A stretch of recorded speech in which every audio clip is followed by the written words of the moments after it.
I realize one of the problems with living in Southern California is there's so much fun stuff to do here, and it can be hard to decide what fun stuff you want to do. In this particular weekend, there's 4 group bike rides that I wanted to go to, so I figured I'm gonna go to all of them. We're here at Puente Hills Mall, famous for that one scene from Back to the Future, the Sears that's closed, and the bus station where it feels like there's actually more bus routes serving here than there are stores in the mall.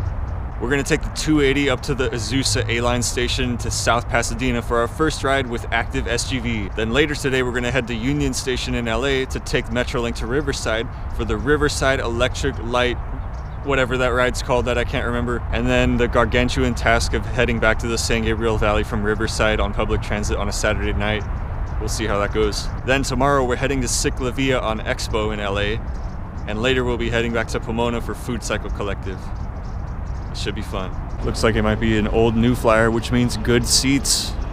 Also, I think this is the first video where I'm featuring the Sorrento after it had been upgraded with the shifters again, because I got tired of it being single speed.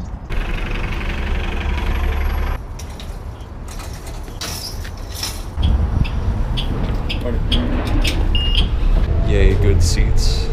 As I mentioned in the Foothill Transit seats video, these older new flyers have the more comfortable seats that can recline. And we'll be in Azusa in about 45 minutes.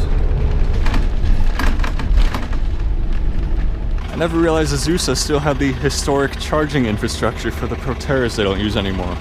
Anyways, lots of buses, let's get on the train. And then I think it's a discounted 50 cents. Let's go. The layout in this car feels different than ones I've been in, because notably the bicycle area is much longer. I guess they were paying attention when I complained about me not having space to put my sleeping bag on my bike. And yes, fold these things up so you don't get smacked in the head. Anyways, we're off to South Pasadena. Cool train stuff at the brewery. And then we're crossing the San Gabriel River. The freeway part.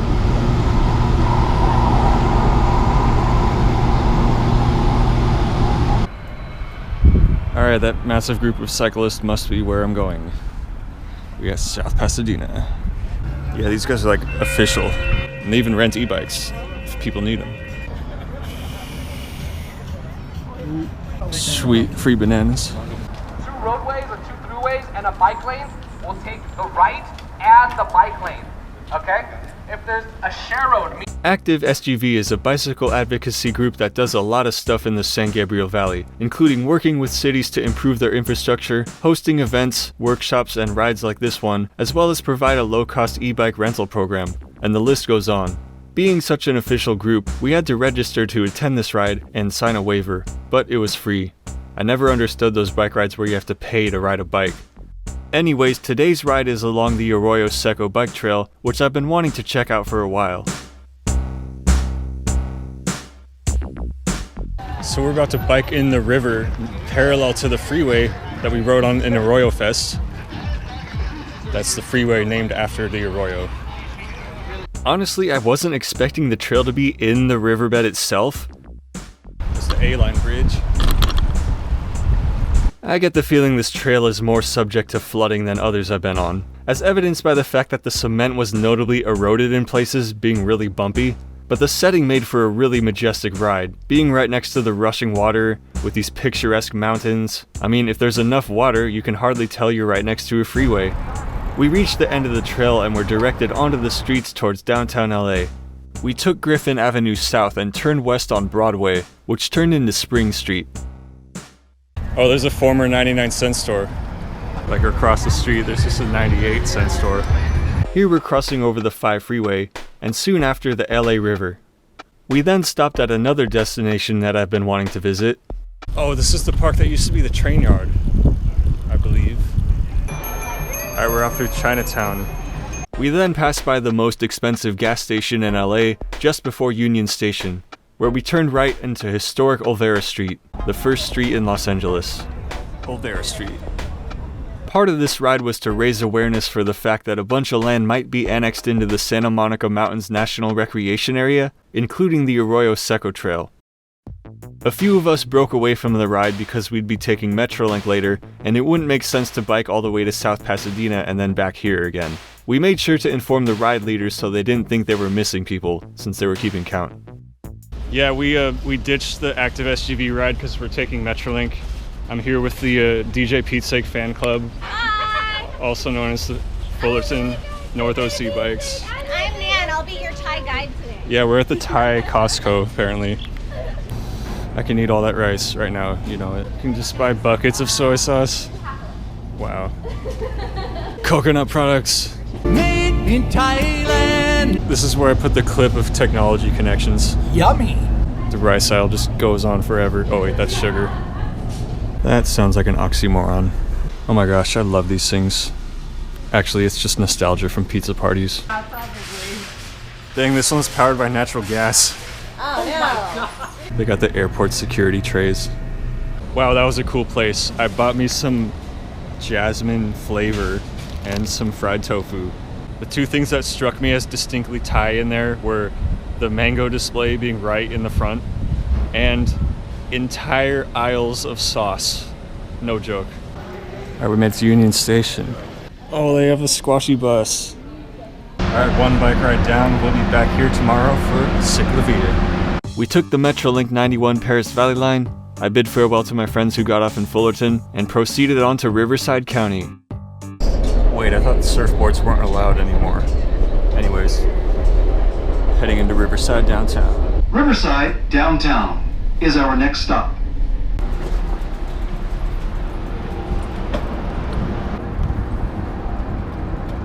Alright, we're here. We're about to head to the Riverside Electric Light Orchestra. Riverside Light Electric Parade. I'll get it right eventually, okay? Bear with me. Hey, you know what joke I haven't made in far too long? Hit the switch and let me ride! And ride we shall. Oh, look at that Gillig bus. I support Gillig Gang. Hashtag Gillig Gang on Twitter. We're gonna take one of those later, hopefully. 4050 Main Street. How did I end up on the wrong way on a one-way street? Don't ask. Just don't. I made my way into downtown and found the start point for the Riverside Electric Light Parade. Wind's picking up, sun's going down. I'm well aware that if I'm having too much fun, I might miss the last bus home and have to bike 30 to 40 miles.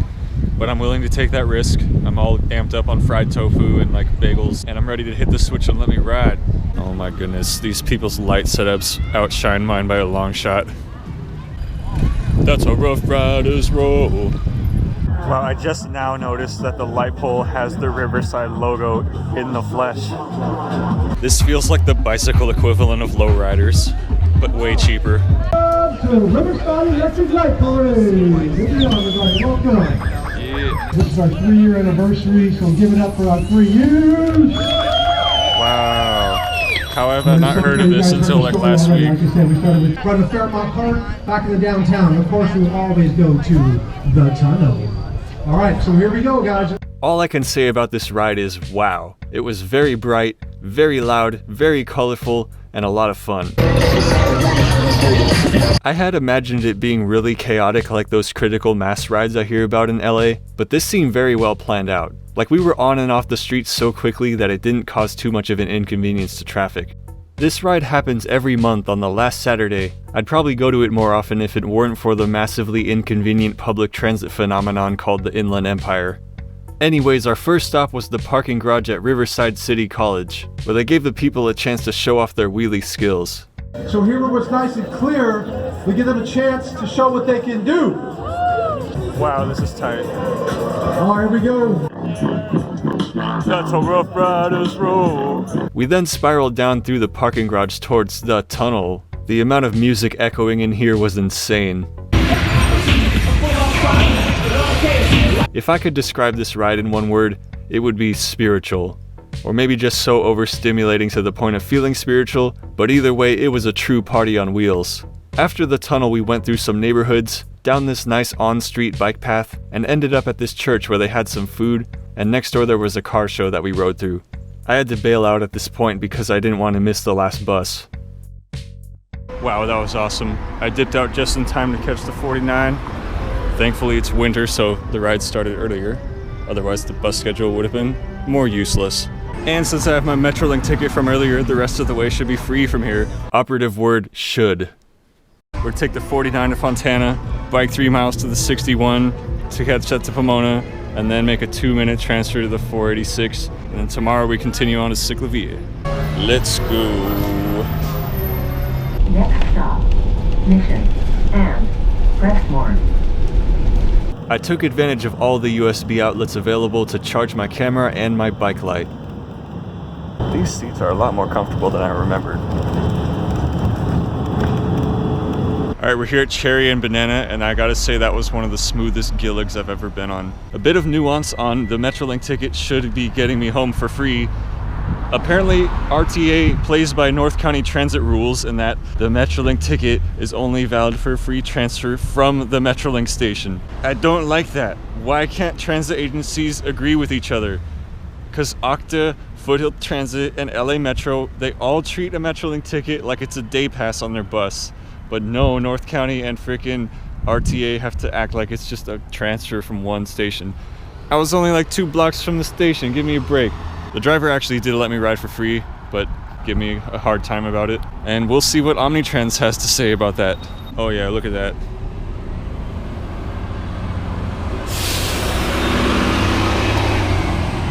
Oh, maybe that's why it was the nicer interior. It was the red ones. Because the blue ones have the crummy seats, right? Riverside people fill me in here. And of course this route is useless to me today because it's a Saturday. So we're just gonna bike 3 miles north. Probably not much to see, so we'll check in when we get to San Bernardino and whatever the street turns into the name. Actually, it is still called Cherry Avenue up there. For some reason I thought it changed names. Sweet, sweet Route 61, we made it. Oh my gosh. That has got to be some of the longest 3 miles anyone can bike. The pavement over the 10 freeway interchange was pretty crumbly. And that's kind of a shame because from what I understand, Fontana is like the 3rd nicest city in San Bernardino County, so I feel like they can do better on Cherry Avenue as a bike corridor. Every time I take this corridor home, it always feels like I'm pushing transit to its limits because, I mean, you have to bike 3 miles to make the bus that's gonna go. Anyways, we'll wait for the 61 and hope the bus driver is cool with Metrolink tickets or something, and that all the bike racks aren't taken. Also not a very big fan of how the bus stop right here is literally in the gutter. The 61 also has the claim to fame of being the most inefficient way to get from the Metrolink San Bernardino line to the Metrolink Riverside line. If the bus stop's in the gutter, where am I supposed to stand? The driver said they don't accept Metrolink tickets here, so I just paid the $2. But we made it onto the 61. This route notably deviates to Ontario Mills Mall. Ontario Mills, serviced by routes 61, 81, 82, 290, and RTA. Please do not jaywalk or you may get a ticket. Shut up, lady! As well as Ontario International Airport. I rode this route in a couple other videos, but never this far east. Look at that, Proterra. But wow, what a long day. It was like 11 p.m. and I kept falling asleep on the bus. Alright, we made it to Pomona. Should make the transfer with no problem, because this was the earlier bus that is late apparently. Alright, we're here. Worth noting there's some new overhead charging infrastructure here. I believe this is for the forthcoming BRT version of the 61, the West Valley Connector, but I could be wrong. And then we'll just mosey on over to the 486 and we'll be good. Alright. Well, it's one of the new hydrogen New Flyers, which means less comfortable seats, but they are a lot quieter.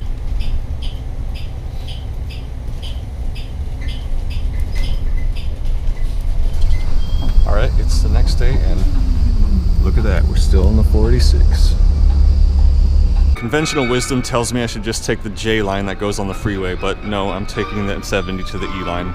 J line would get me there, but it has to go through the slow part of downtown LA, versus the 70, which goes through the slow part to here, and then the fast part of the E line. I think it's the better option. I'm not a fan of how the departure board doesn't even show all the routes. And how come there's a prefix in front of every number this time? Let's go. I realized that compared with Foothill, Metro crams an extra row of seats in the back of their Eldorados, owing to less legroom, but they probably need it since their buses get way more crowded.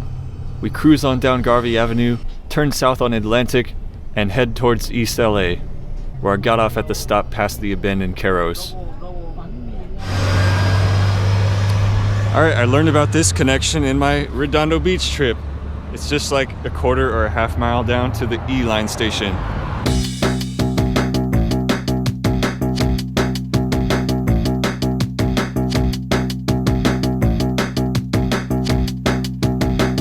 For your personal safety and for the safety of those around you, please. See, look how short that bike slot is compared to the vehicle yesterday. Easy way to remember, it's called the E-Line. It's because it goes to East LA, like how the A-Line goes to Azusa. Yes, Squashy, it's also the yellow one. From Atlantic we head west on street level, then we go underground, then above ground again, then underground again, then above ground again, and then I got off at the wrong stop. Minor details, it's on Expo, but it starts at Expo in Vermont, and I just got off at the first station that said Expo, but it's right there.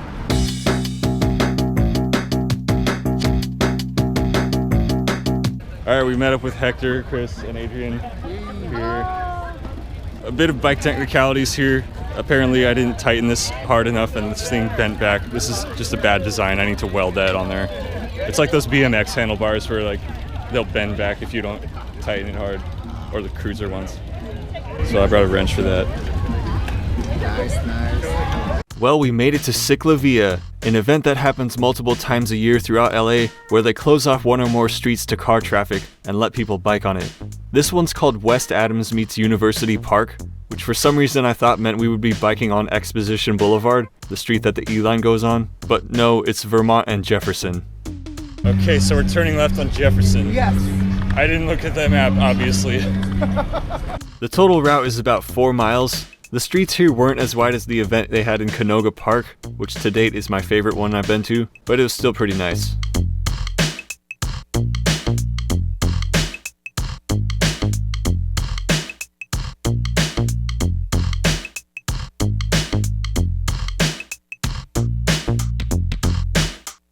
That's how Rough Riders roll. Got another dismount zone. I'll have to see if there's any opportunities for dance time here. This logo looks suspiciously familiar to a YouTube channel I'm subscribed to. So that was the Jefferson Park hub. There's a few more streets before we reach the end at the West Adams hub.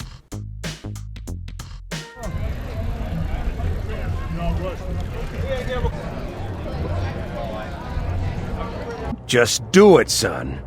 Hey, it's the state flower.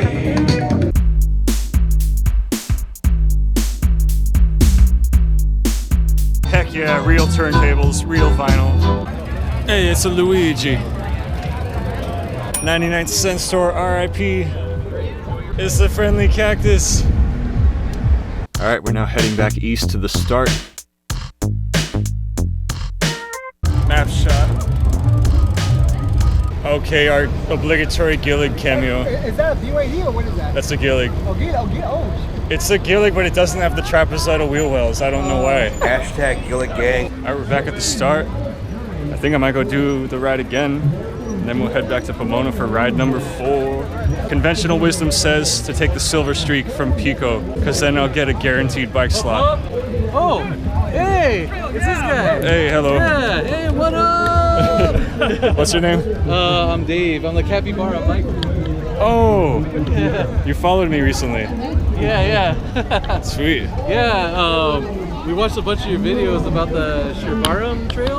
Alright, I did the route again, except I cut off on Western, because in theory, that means there's more space for bikes on the train versus boarding at the terminus of CycLAvia over on Vermont.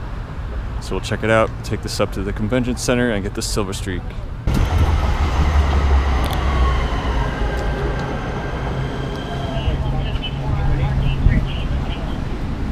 What was I thinking? It was going to be crowded with bikes anyways.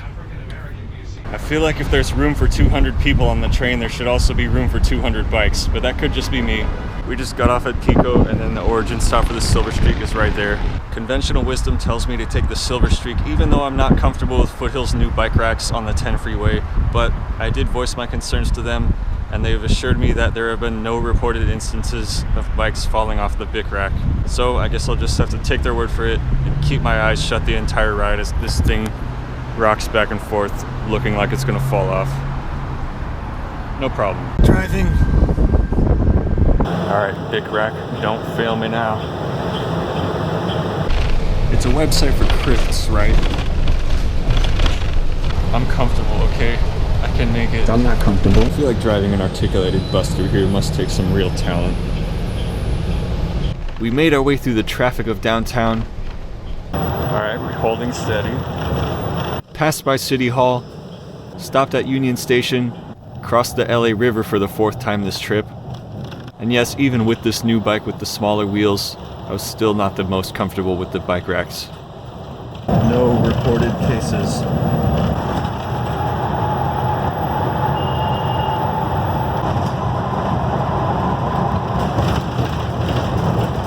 I'm not comfortable.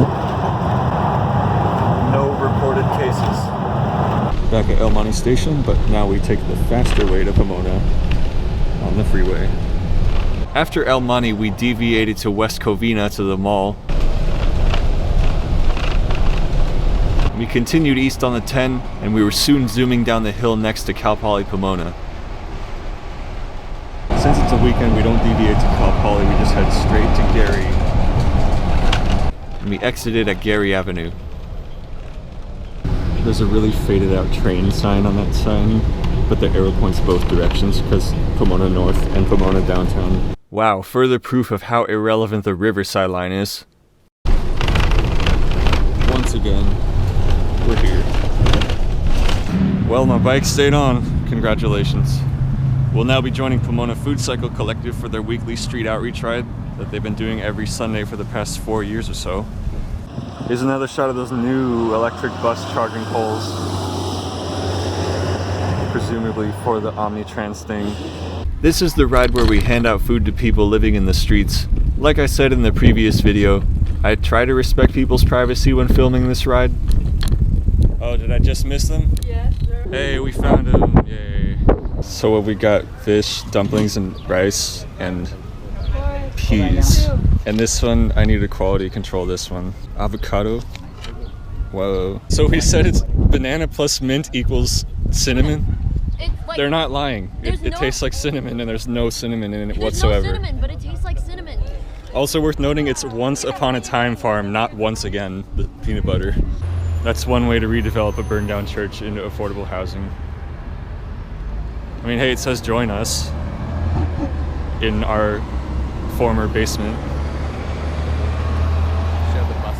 And it's transit accessible.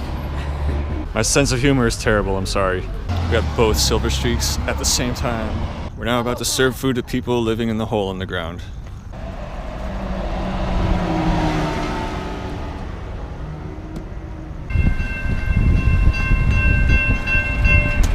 We're bad at remembering people's names and our own name. We're terrible. I was going to do a proper debriefing shot with everyone, but it seems they were all too tired to muster it. But I was going to ask everyone, like, why do you do this? Why Food Cycle Collective? I thought about it myself, and the answer was, well, 1, there's free food. 2, bike trailers are really cool. You get to meet cool people. You get to be around cool people. Like, some of the people we meet in the streets are, like, really genuinely amazing people. Some of them are really hilarious with amazing sense of humor. I feel like since I've been doing Food Cycle Collective, I've felt a lot safer in the streets of Pomona. Like, when I first moved here in college, like, I just didn't want to go outside, but now it's like I can go anywhere. And I feel like there's just a general like empathy with the fact that the housing market in California is really ridiculous, and maybe there wouldn't be so many homeless people if a regular house in a regular neighborhood didn't cost $1 million. Like, honestly, why aren't there just like $50,000 houses? Like, hey, I thought this wasn't communist propaganda. It's California, and it's a great place to live, and helping people survive is a good thing. Anyways, this weekend has been such a blast.